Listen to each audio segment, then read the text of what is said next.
నా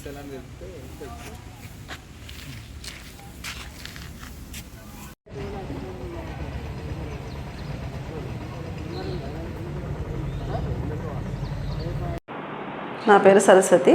జేఎస్డబ్ల్యూ జనగాంలో 12 ఏళ్ళు ఉద్యోగం చేసి వచ్చాను. ఇక్కడ వర్ధన్పేటలో వచ్చినప్పటి నుండి అయితే ఇప్పటివరకు ఏ ఇబ్బంది లేకుండా నేను ఉద్యోగం చేస్తూనే ఉన్నాను.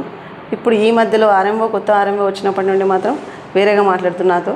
అసలు నేను ఎవరితోటి గొడవ లేకుండా ఉన్నా కూడా ఆయన ఈరోజు మాత్రం వాళ్ళ డేట్లో చాలా గొడవగా మాట్లాడి నాతోటి.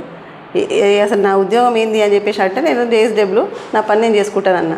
అయితే నువ్వు చేసుకోపో, గార్డెన్లో ఉడుపో, గార్డెన్ క్లీన్ చేయపో, యాజ్ ఎ రెగ్యులర్ జాబ్ అనే పట్టుకొని నేను ఇప్పుడు మరి ఈ పని చేయాలి సరే అని చెయ్యి, నువ్వు తప్పు చేయాలి, నేను చూడాలని చెప్పేసి అంటే నేను చేసినాక కూడా మళ్ళీ నువ్వు ఎందుకు నిలబడ్డావు ఇక్కడ, ఏం చేయడానికి, డ్రెస్ వాళ్ళని పిలవాలా, ఫోటో తీయాలా, వీడియో తీయాలని నన్ను ఫోటో కూడా తీసిండు.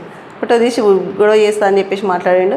ఇప్పుడు నువ్వు ఉద్యోగం చేస్తావా ఇక్కడ, నేను చేయాలా, ఇద్దరు ఇట్లా ఎవరైనా చేయాలి, మనం నువ్వా నేనా చూసుకుంటా, నేను ఇప్పటి నుండి నేను ఏం చేయాలో చేస్తా అని చెప్పేసి అంటుండు. నీ వేషాలు ఏంది అని చెప్పేసి అన్నాడు మార్నింగ్. అసలు నేనేం అనకముందుకే నీ వేషాలు ఏంది, ఏం చేద్దాం అనుకుంటున్నావు, ఉద్యోగం చేద్దాం అనుకుంటున్నావా లేదా అని చెప్పేసి మాట్లాడాడు.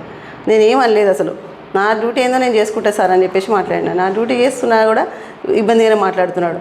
ఇప్పుడు ఈ మధ్యాహ్నం కూడా మళ్ళీ నేను డ్యూటీ అయిపోయి ఇంటికి వస్తుంటే కూడా మధ్యాహ్నం అదే మాట మాట్లాడాడు.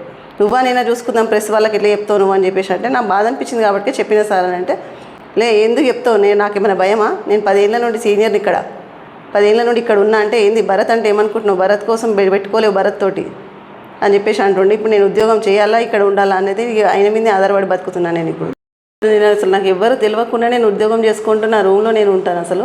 అసలు ఇవాళ రోజు నేను డ్యూటీ చేస్తుంటే కూడా మధ్యలో నా వెనకాలనే అటు ఇటు ఎటు వెళ్ళిందని చెప్పి తిరుక్కుంటూ ఉండి, నేను కలెక్టర్ గారి దగ్గరికి వెళ్దాం అనుకున్నా కూడా, కనీసం వాష్రూమ్ వెళ్ళినా కూడా అయినా అసలు ఎటు వెళ్ళింది అనుకుంటే వెతుక్కుంటూ ఆబ్సెంట్ పెట్టండి, ఆమె కనబడతలేదు అని చెప్పేసి మేడం వాళ్ళతో చెప్పినాడు.